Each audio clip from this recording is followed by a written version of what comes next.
Assalamualaikum warahmatullahi wabarakatuh. Salam sehat, salam sejahtera untuk kita semuanya. Bagaimana kabarnya teman-teman? Sehat semua ya? Sehat, Pak. Alhamdulillah sehat, Pak. Alhamdulillah. Kita lanjutkan materinya.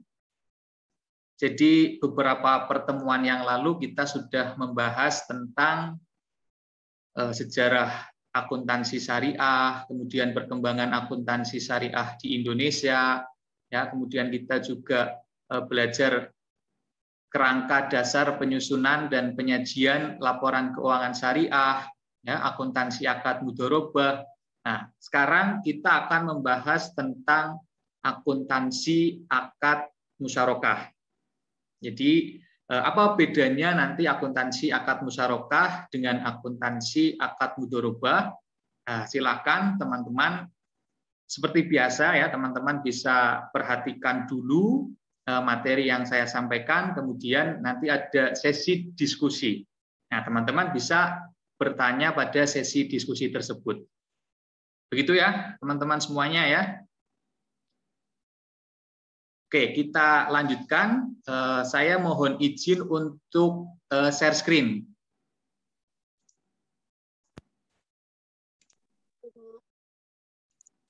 Apakah sudah terlihat tampilan PowerPoint dari saya, teman-teman? Sudah, Pak. Sudah, Pak. Sudah, Pak. Oke, suara saya terdengar dengan jelas ya? Jelas, Pak. Baik, kita lanjutkan materinya ya.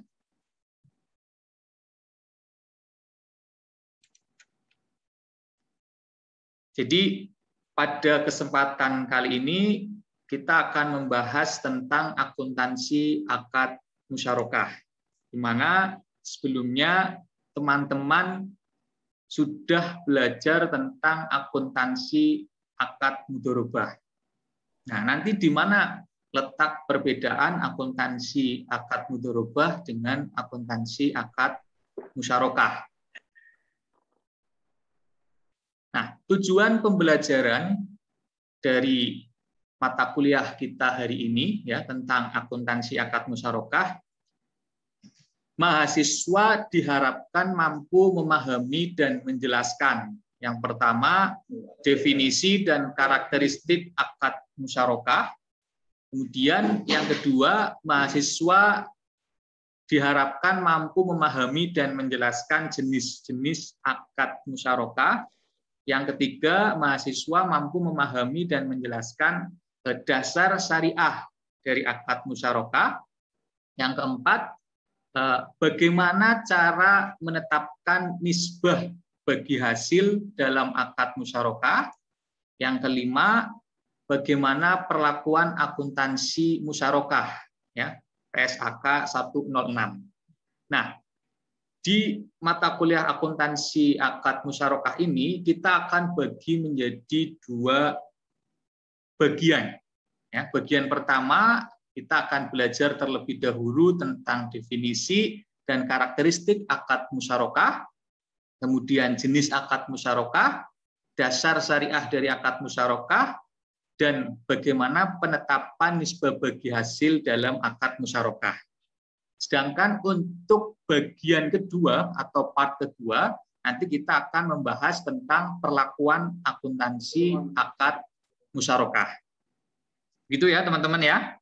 Nah, ada apa saja materi yang akan kita pelajari? Yang pertama adalah definisi dan karakteristik akad musyarakah itu sendiri, ya, jenis-jenis akad musyarakah, dasar syariah akad musyarakah, kemudian penetapan nisbah bagi hasil dalam akad musyarakah, dan yang kelima yaitu berakhirnya akad musyarakah.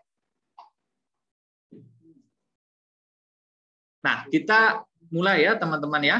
Nah, ini ada sistem dan metode pembelajarannya. Nah, sistem dan metode pembelajarannya, untuk sistem pembelajarannya yang digunakan adalah cooperative learning. Sedangkan metode pembelajaran yang digunakan adalah ceramah dan diskusi. Jadi saya menyampaikan materinya, teman-teman memperhatikan, kemudian nanti ada sesi diskusi, ya, ada sesi diskusi di mana teman-teman bisa bertanya lebih detail tentang akuntansi akad musyarakah. Jadi silahkan teman-teman bisa perhatikan terlebih dahulu materi yang saya sampaikan. Nah, adapun penilaian dalam pertemuan sore hari ini, ya, itu ada bentuk non-tes. Nah, bentuk non-tesnya teman-teman nanti akan ada tugas untuk membuat makalah dan presentasi. Kemudian bentuk tesnya teman-teman nanti ada semacam responsi ataupun kuis, ya. Ini adalah sistem penilaian perkuliahan kita pada hari ini. Nah, kita mulai dari definisi akad musyarakah. Akad musyarakah secara bahasa adalah al-syirkah, al-ikhtilat atau percampuran atau persekutuan dua orang atau lebih, ya, sehingga antara masing-masing sulit dibedakan, ya, atau tidak dapat dipisahkan. Nah, sedangkan menurut terminologi akad musyarakah adalah akad kerjasama antara dua pihak atau lebih, ya, di mana masing-masing pihak yang bekerja sama itu memberikan kontribusi. Ya, kontribusi apa? Kontribusi modal atau kontribusi dana dengan ketentuan bahwa ketika ada keuntungan, ya, keuntungan tersebut akan dibagi berdasarkan porsi dana yang disetorkan, ya, sesuai dengan kesepakatan semua pihak. Nah, sedangkan ketika terjadi kerugian, ya, ketika terjadi kerugian akan ditanggung, ya, akan ditanggung sesuai dengan porsi modal yang disetorkan. Nah, ini yang membedakan dengan akad mudharabah adalah kalau di akad mudharabah itu 100% ketika ada kerugian yang menanggung adalah pemilik dana, ya, atau sohibul mal. Nah, sedangkan kalau di akad musyarakah, ya, kalau ada kerugian yang menanggung adalah semua pihak yang melakukan kerjasama atau kemitraan tersebut. Sampai di sini bisa dipahami, ya, teman-teman, ya. Nah, yang selanjutnya ada karakteristik dari akad musyarakah. Yang pertama, modal musyarakah dapat diberikan dalam bentuk kas, setara kas, atau aset non-kas, termasuk aset tidak berwujud seperti lisensi, hak paten, ya, yang sesuai dengan prinsip syariah. Jadi ketika mitra-mitra, ya, ataupun pihak-pihak yang melakukan kerjasama tersebut melakukan akad musyarakah, yang disetorkan atau yang dikontribusikan itu tidak hanya kas, tidak hanya uang tunai, ya, tetapi bisa aset non kas, misalnya gedung, ya, kemudian tanah, termasuk aset yang tidak berwujud, misalnya hak paten, ya, atau lisensi, itu bisa dijadikan sebagai modal musyarakah. Nah, karakteristik lain dari akad musyarakah yaitu keuntungan atau pendapatan musyarakah dibagi berdasarkan pada nilai realisasi bersih. Keuntungan yang diberikan kepada mitra musyarakah berdasarkan kesepakatan, sedangkan kerugian musyarakah dibagi di antara mitra musyarakah secara proporsional berdasarkan modal yang disetorkan. Nah, karakteristik lain dari akad musyarakah, ya, akad musyarakah setiap mitranya itu tidak boleh menjamin modal mitra lainnya. Namun, ya, setiap mitra dapat meminta mitra lainnya untuk menyediakan jaminan atas kelalaian atau kesalahan yang disengaja oleh mitra tersebut. Jadi di karakteristik ini, mitra itu tidak boleh menjamin modal mitra lainnya. Misalnya saya si A, kemudian Rizal Rohman si B. Nah, saya tidak boleh menjamin modalnya si Rizal Rohman ini. Gitu ya. Namun saya boleh meminta si Rizal Rohman untuk menyediakan si Rizal Rohman untuk menyediakan jaminan. Nah, jaminannya apa? Ya, untuk menjamin modalnya si Rizal Rohman. Nah, bukan saya sebagai mitra, tapi Rizal Rohman sendiri yang menjamin modalnya. Misalkan aset dalam bentuk kendaraan yang dimiliki oleh si Rizal Rohman, ya, yang kemudian dijadikan jaminan, atau aset lain yang itu setara dengan modal yang dikontribusikan. Sampai sini bisa dipahami ya, teman-teman sekalian? Bagaimana teman-teman? Bisa dilanjutkan? Bisa, Pak. Oke, kita lanjutkan ya.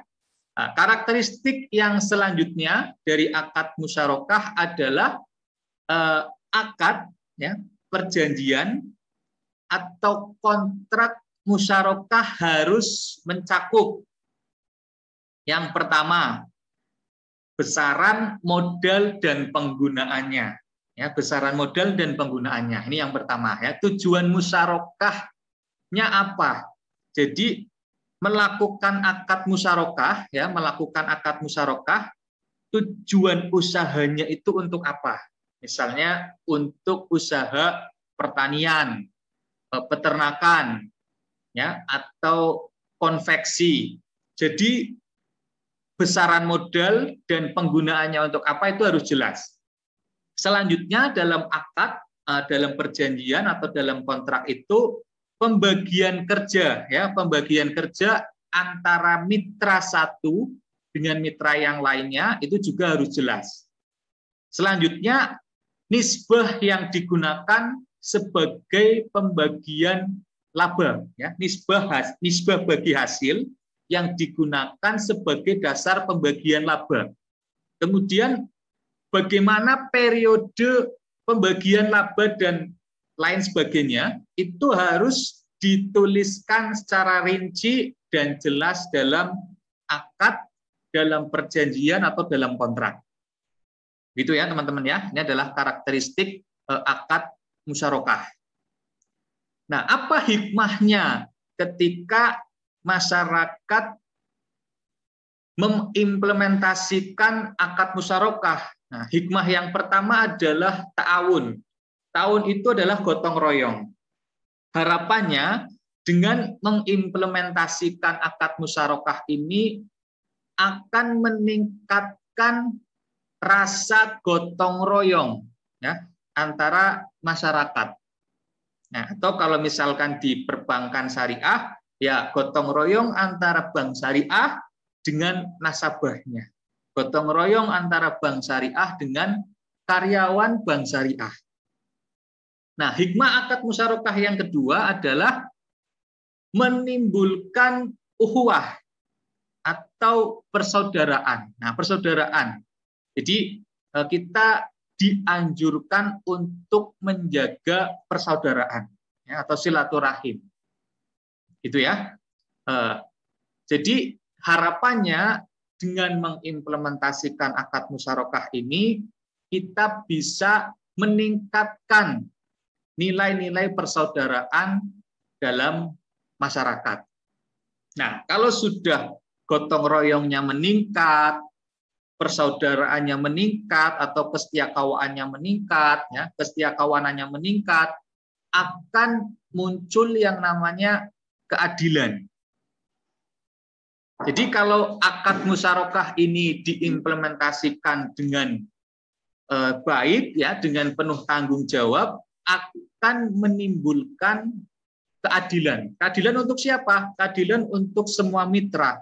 Karena apa? Semua mitra mengkontribusikan modalnya, ya, kemudian pembagian job description, ya, pembagian kerja.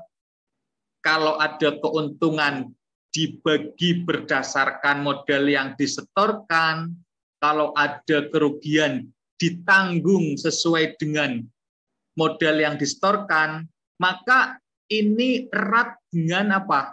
Dengan rasa keadilan. Nah, ini hikmah dari akad musyarakah. Nah, secara detail berikut adalah skema akad musyarakah. Nah, di sini ada mitra satu. Ya, mitra satu misalnya Bank Syariah. Ya, kemudian mitra duanya adalah nasabah. Nah, mitra dua atau nasabah ini punya usaha pertanian. Ya, misalnya petani kopi. Ya, untuk membuat ekspansi usaha kopi, si pengusaha ini atau nasabah ini butuh tambahan modal. Nah, akhirnya mengajak pihak Bank Syariah untuk bekerja sama mengembangkan proyek usaha kopi si nasabah ini dengan akad musyarakah. Deal, ya, sudah ada akadnya, sudah ada kontraknya, kemudian ada keuntungan, ya, ada keuntungan. Nah, ketika ada keuntungan sesuai dengan definisi akad musyarakah, ya, kalau ada keuntungan, keuntungan itu akan dibagi hasil sesuai dengan kontribusi modal dari kedua belah pihak atau dari mitra-mitra yang melakukan kerjasama. Sampai sini bisa dipahami ya teman-teman? Silahkan, nah, teman-teman yang ingin bertanya, ya teman-teman yang ingin bertanya tentang akuntansi akad musyarakah, silahkan saya beri kesempatan kepada teman-teman untuk bertanya. Nah, caranya ya kalau mau bertanya, teman-teman bisa raise hand terlebih dahulu, kemudian nanti saya tunjuk. Kemudian teman-teman memperkenalkan siapa, kemudian pertanyaannya apa. Begitu ya teman-teman ya. Silakan. Oke, sudah ada yang raise hand. Ada Siva dan Pramesti. Oke. Silakan dimulai dari Siva dulu ya. Sampaikan pertanyaannya apa. Oke, sorry. Siapa dulu ya, kemudian pertanyaannya apa. Oke, silakan Siva. Nazla Siva Kumaila. Dipersilakan. Baik, Assalamualaikum warahmatullahi wabarakatuh. Selamat sore Pak Heri dan teman-teman. Waalaikumsalam warahmatullahi wabarakatuh. Selamat sore. Jadi di sini saya ingin bertanya tentang salah satu akad, yaitu syirkah wujuh, Pak, yang merupakan bagian dari syirkah al-uqud. Di sini dijelaskan bahwa sama antara dua pihak, di mana masing-masing pihak sama sekali tidak menyertakan modal. Nah, ini untuk hal ini gimana ya Pak dalam menentukan kerugian nantinya apabila kerugian tersebut benar-benar terjadi karena masing-masing pihak tidak menyertakan modal. Baik, terima kasih atas pertanyaannya. Saya akan menjawab pertanyaan dari Nazla Siva Kumaila. Jadi pertanyaannya contoh dari syirkah wujuh, betul ya? Nah, syirkah wujuh ini misalnya contohnya adalah dua orang pedagang, ya, dua orang pedagang yang mengambil kendaraan secara tidak tunai, ya. Jadi melakukan pembiayaan kendaraan secara tidak tunai kepada distributor atau showroom, ya, showroom kendaraan. Kemudian mereka jadi misalnya sama-sama pedagang kopi, sama-sama pedagang kopi atau sama-sama pengusaha kopi. Nah, untuk mengirimkan kopi dari satu daerah ke daerah lain itu butuh operasional kendaraan ya si pengusaha kopi itu. Nah, akhirnya si pengusaha kopi yang usaha kopi melakukan pembiayaan kepada showroom mobil, sehingga keduanya kan memiliki kendaraan itu bersama, betul nggak? Itu ya, Siva ya. Nah, namun pada saat berakad, ya, pada saat berakad untuk memiliki kendaraan tersebut, akadnya adalah musyarakah. Ya, akadnya adalah musyarakah antara si pedagang atau si pengusaha kopi, di mana di situ nanti nilai dari kendaraan itu berapa, ya. Nah, kalau misalkan nilai dari kendaraan itu 200 juta. Nah, dari 200 juta itu karena dari dua pengusaha kopi, maka bisa dikatakan masing-masing 100 juta. Gitu ya. Nah, masing-masing 100 juta. Nah, nanti tinggal berapa tahun kontrak akad musyarakahnya itu. Kalau misalkan 3 tahun, nah setelah selesai 3 tahun, kendaraan itu dijual. Nah, kendaraan itu dijual, kemudian hasil penjualan kendaraan itu dibagi kepada masing-masing mitra secara adil. Nah, ini namanya adalah sirkah wujuh. Bisa dipahami ya, Siva ya? Terima kasih, Pak. Siva dan teman-teman yang lain. Oke, sekarang gantian ya. Sekarang gantian, teman-teman sudah bertanya, kemudian sudah saya terangkan. Sekarang gantian saya yang akan mencoba bertanya kepada teman-teman. Ya, saya akan bertanya kepada teman-teman. Nah, saya ada kasus, ya, ada kasus. Nah, saya akan share ya kasusnya. Nah, kasus ini cocoknya dengan akad apa, kemudian alasannya kenapa, itu ya. Kasus, nah ini bisa terlihat teman-teman?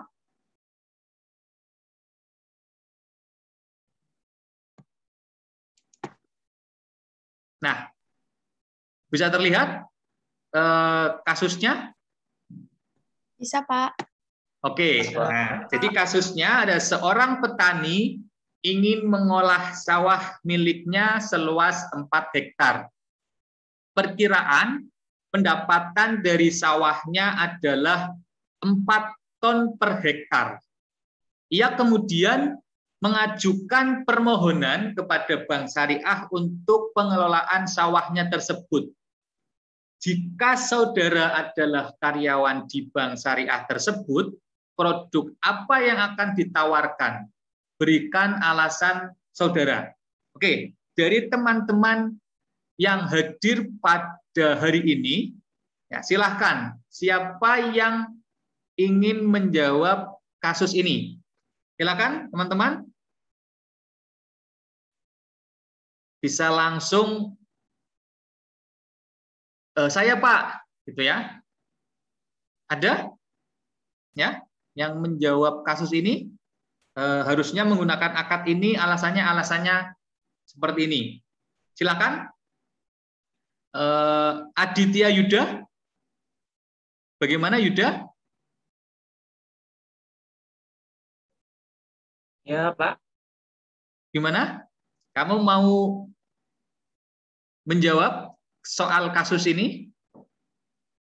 Untuk pertanian ya, Pak. Untuk Ya. pertanian, kalau menurut saya itu akadnya murabahah ya, Pak ya. Akadnya murabahah. Kenapa? Alasannya kenapa? Kalau menurut saya itu kan kayak Bank Syariah itu kan berperan dalam menyediakan kelengkapan pertanian seperti itu, Pak. terus sesuai dengan jadi kayak untuk kelengkapan pertanian itu nanti dibiayai oleh Bank Syariah. Nah, terus nanti pembayarannya setelah ada 4 ton itu bisa hasil Pak, atau sudah menjadi uang untuk membayar kewajibannya kepada bank tersebut, seperti itu Pak. Oke, cukup seperti itu? Iya Pak, menurut saya Oke. seperti itu Pak. Terima kasih. Terima kasih Mas Aditya Yuda ya atas jawabannya. Nah, teman-teman yang lain yang punya pendapat berbeda dengan Aditya Yuda, silahkan. Kartika atau teman-teman yang lain dari kasus ini ya, yang punya pendapat lain, silahkan.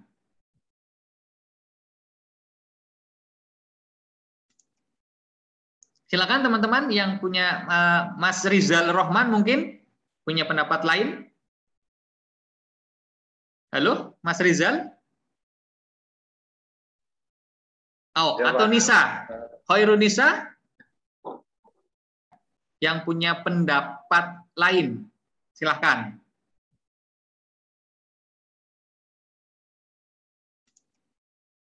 Silakan teman-teman yang punya Mas Rizal Rohman mungkin punya pendapat lain. Halo, Mas Rizal? Oh, Ya, atau Pak. Nisa? Hoirunisa? Iya Pak, mau Ya, nyoba jawab, tapi maaf minta nggak tolong. bisa on cam Pak. Kenapa? Kenapa tidak bisa on cam?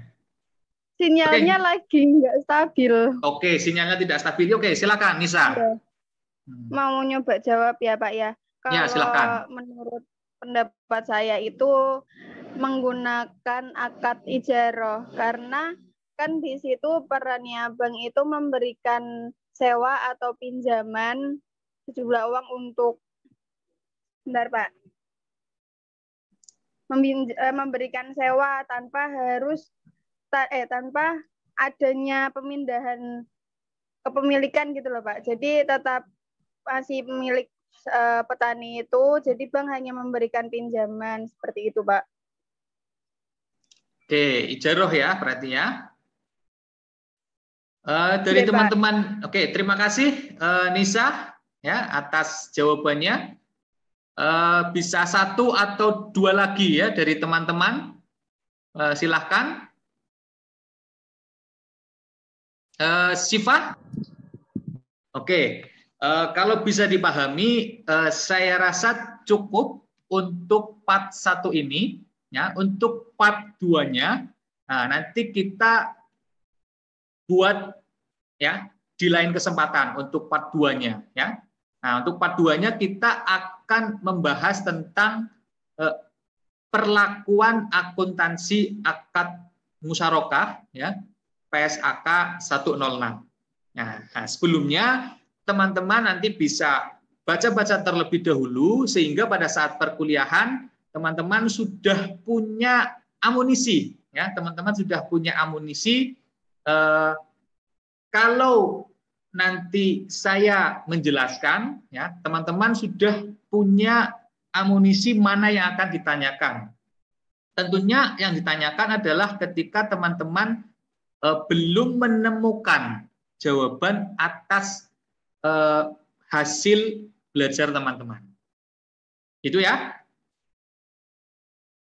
Oke, terima kasih teman-teman. Sampai ketemu di part kedua. Ya. Mohon maaf kalau ada yang kurang.